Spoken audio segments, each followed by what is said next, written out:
Be ye not unequally yoked together with unbelievers? For what fellowship hath righteousness with unrighteousness? And what communion hath light with darkness? 2 Corinthians 6:14.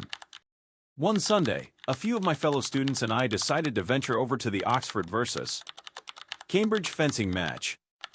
None of us knew anything about fencing, but it seemed quintessentially British, and our interest was piqued. It was held in a large room at Oxford's examination schools.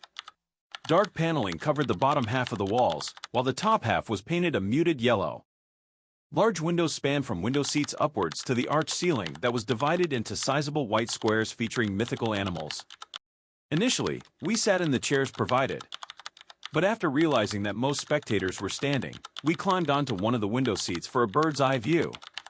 The fencers were split into teams of 3 each, rotating so that each person would fence against all 3 opponents. Each player's sword and areas of their body were hooked up to electronic equipment that helped discern when someone scored a hit. How long they fenced varied. It either lasted 3 minutes or ended after the competitors exchanged a certain number of hits. One of the things I found the most interesting was that all the hits in fencing are added throughout the entire round robin. That way, if some are stronger than others, they can make up hits. Though fencing itself isn't usually a team sport, each person must face their opponent individually. Over those 3 hours, I was struck by the idea that the stronger members can make up for those who aren't as strong. We, too, must face our own battles as individuals, yet as members of the body of Christ, we can support one another in our weaknesses and team up to accomplish the work of Christ in the world.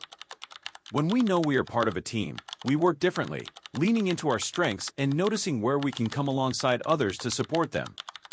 And, being part of a team helps us consider the good of others, not just ourselves, as we work to the mutual benefit of all.